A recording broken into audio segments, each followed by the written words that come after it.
ในสังคมเราเฮาในปัจจุบันปฏิเสธบ่ได้เลยว่าโจรและมิจฉาชีพทางออนไลน์เพิ่มขึ้นแบบก้าวกระโดด Time to share D+ ผลิตภัณฑ์ปกป้องตับจากเครื่องดื่มแอลกอฮอล์สวัสดีท่านผู้ชมกลับมาพบกับรายการ Time to Share โดยสำหรับหัวข้อที่ว่าเราอยากจะนำเสนอในวันนี้ก็คือเกี่ยวข้องกับเรื่องของการฉกงทรัพย์ทางโทรคมหรือว่าการฉกงทรัพย์ทางสื่อออนไลน์ต่างๆที่มักจะเกิดขึ้นหลายในช่วงหลังๆมานี้สังคมเราปฏิเสธบ่ได้เลยว่าจำนวนโจรและจำนวนของมิจฉาชีพนั้นเพิ่มขึ้นแบบก้าวกระโดดจนหลายคนก็ปรับตัวบ่ทันกับเหตุการณ์ในสังคมปรากฏการณ์ย่อท้อต่างๆที่ว่ามันเกิดขึ้นเนาะตัวอย่างหัวข้อข่าวที่เราจะเอามานำเสนอในวันนี้ก็คือเป็นการฉกงทรัพย์ทางโทรคมหรือว่าการฉกงทรัพย์ทางสื่อออนไลน์ในการเป็นตัวแทนจำหน่ายหรือว่าจองปีรถไฟจองปียนต์แบบนี้ซึ่งว่าหลายคนตกเป็นเหยื่อและก็หลายคนได้เกิดความเสียหายจนเขาไปแจ้งความกับเจ้าหน้าที่และเจ้าหน้าที่ก็ดำเนินการเนาะซึ่งว่าปัจจัยที่มันเหตุให้มิจฉาชีพมาเป็นตัวแทนในการจองปีรถไฟกันย้อนว่าการไปซื้อปีรถไฟเนี่ยมันก็บ่ได้ง่ายปานใดมันก็ค่อนข้างที่จะยากสำหรับคนที่ว่าบ่มีแอปในมือถือเนาะคันมีแอปในมือถือก็จะง่ายแน่แต่ว่าคนส่วนใหญ่เขาก็บ่ค่อยได้ใช้ดอกส่วนใหญ่ก็ไปซื้ออยู่สถานีเนาะแต่ว่าบางคนก็บ่อยากไปบ่อยากเสียค่าน้ำมันบ่อยากเสียค่า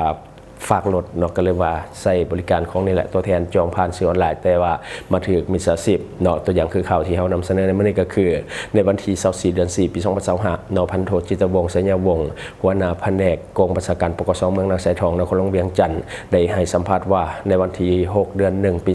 2025ได้รับแจ้งความจากผู้เสียหายที่ถูกฉกงทรัพย์ทางสื่อออนไลน์โดยการตัวให้ซื้อปีรถไฟทางออนไลน์และก็เจ้าหน้าที่ได้เก็บกำข้อมูลหลักฐานทั้งหมดพร้อมกับ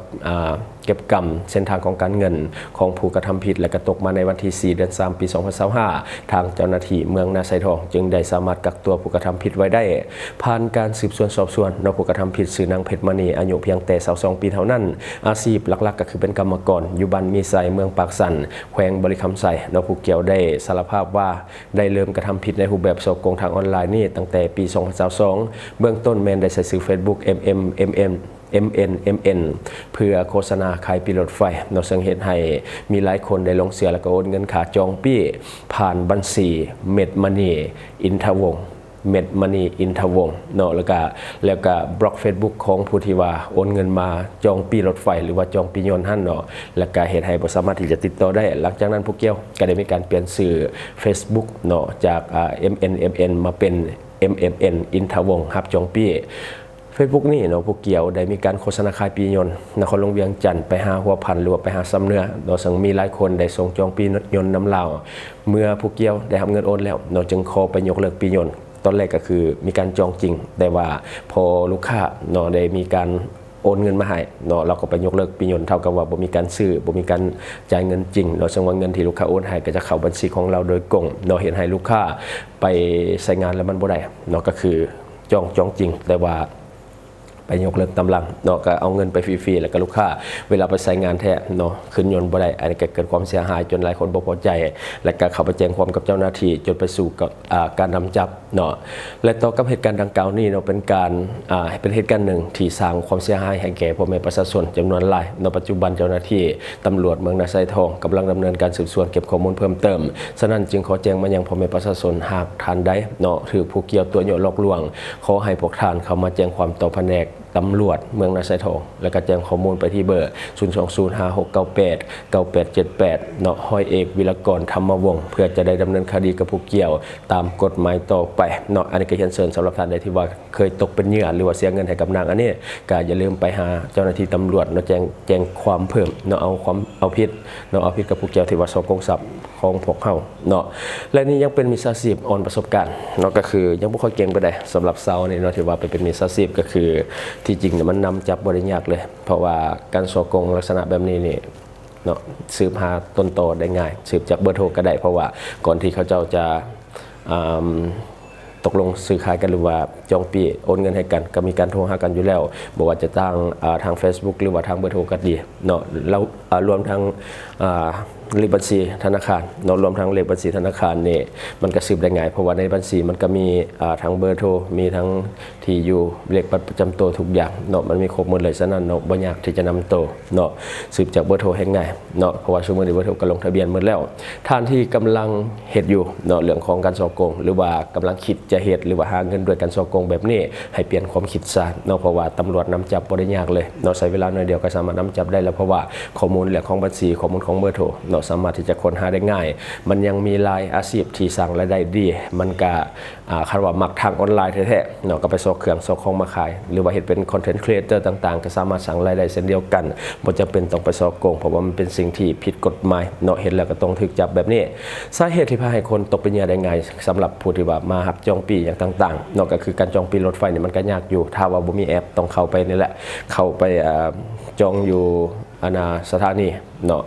แล้วก็ไปก็ได้มีค่าน้ำมันเนาะแล้วก็ค่าผ่านประตูเข้าไปก็ 10,000 กีบหรือว่า 10,000 กีบละเนาะสำหรับอันบอลไปจองปีรถไฟฉะนั้นเนาะหลายคนสบายก็คือจ่ายให้ได้หน้าไปฮอดปุ๊บแล้วก็ไปเอาปีแล้วก็ขึ้นรถไปเลยเนาะบ่เสียเวลาพร้อมเพราะว่าการไปจองปีถึกส่วนคนหลายกันเนาะได้ต่อคิวยาวเนาะการจองปีนี่ก็ยากอยู่ค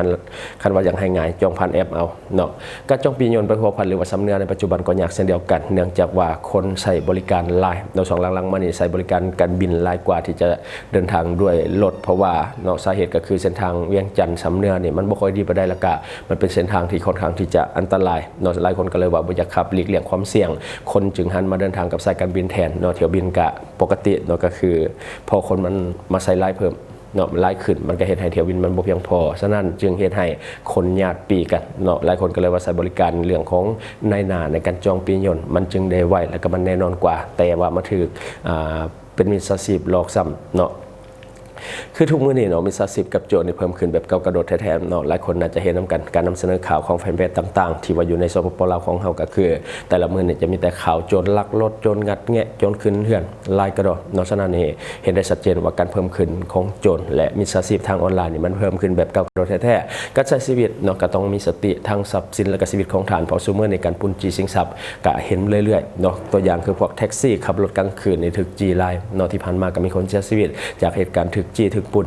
เนาะเพื่อเอาทรัพย์สินในไลน์เนาะฉะนั้นอยากให้ทุกคนมีสติในการใช้ชีวิตรวมทั้งทรัพย์สินของท่านเนาะคนเดือดร้อนจากพิษเศรษฐกิจนี่มันหลายในปัจจุบันเนาะต้องยอมรับเลยว่าคนเดือดร้อนจากพิษเศรษฐกิจนี่มันหลายรวมทั้งปัญหาเรื่องของค่าครองชีพนี่มันบีบหัดให้ทุกคนต้องเฮ็ดทุกสิ่งทุกอย่างเนาะแม้แต่สิ่งที่ผิดกฎหมายก็เฮ็ดเนาะเพื่อให้ชีวิตรอดชีวิตการเป็นอยู่มันดีขึ้นเนาะหลายคนนี่จนบ่สนนะเรื่องศีลเรื่องธรรมเรื่องความถูกต้องเนาะความผิดทางกฎหมายก็บ่ย่านเนาะจังได๋ก็ตามขอให้มีอยู่มีกินไปก่อ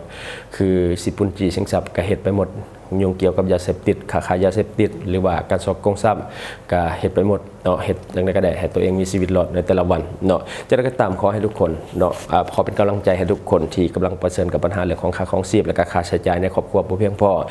มันบ่ได้หมายความว่าเฮาเดือดร้อนแล้วเฮาสิไปเป็นโจรเนาะเฮ็ดให้คนอื่นเดือดร้อนคือกันกับเฮาทางที่ดีเฮาควรไปซอกเวียกเฮ็ดงานทำเนาะคันบ่ได้ว่ามันรายได้น้อยเฮาอาจจะไปเฮ็ดเวียกเสริมเติมบางทีเฮ็ดเวียกกะเช้าหาแรงเนาะแล้วก็เฮาก็ไปเฮ็ดกลางคืนเติมก็ได้คันว่ามันบ่เพียงพอแท้ๆแต่ว่าจังได๋ก็มันบ่แม่นเหตุผลเนาะว่าเฮาเดือดร้อนแล้วเฮากลายเป็นโจรไปลักทรัพย์ไปปุ้นจี้ไปสิอันนี้บ่ถูกต้องเนาะอยากให้คิดดีๆและทั้งหมดก็คือสิ่งที่เราอยากจะนำเสนอในวันนี้หวังว่าท่านจะได้รับสาระดีๆสำหรับท่านที่ว่าเบิ่งรายการเราอยู่คิดเห็นจังได๋กับสิ่งที่เรานำเสนอไปก็อย่าลืมฝากไว้ภายใต้คอมเมนต์ของเราและข้าพเจ้าจะเข้าไปอ่านด้วยตนเอง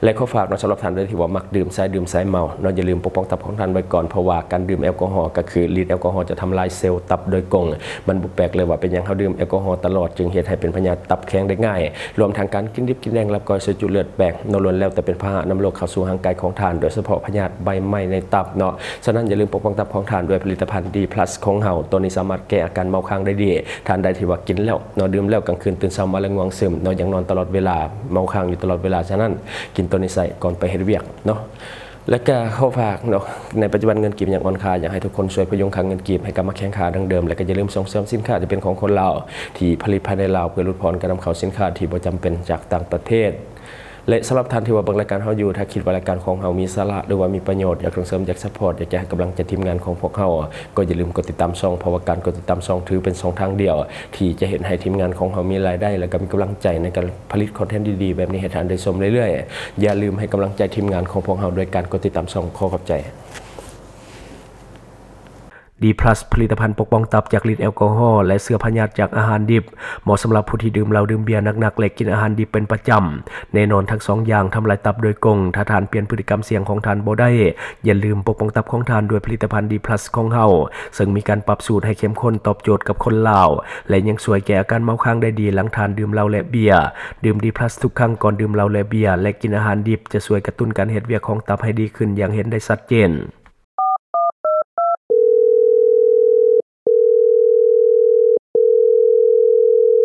สนใจโฆษณาประชาสัมพันธ์ธุรกิจและผลิตภัณฑ์ของท่านผ่านรายการของเฮาสนใจติดต่อตามข้อมูลที่ขึ้นหน้าจอในปัจจุบันได้เลย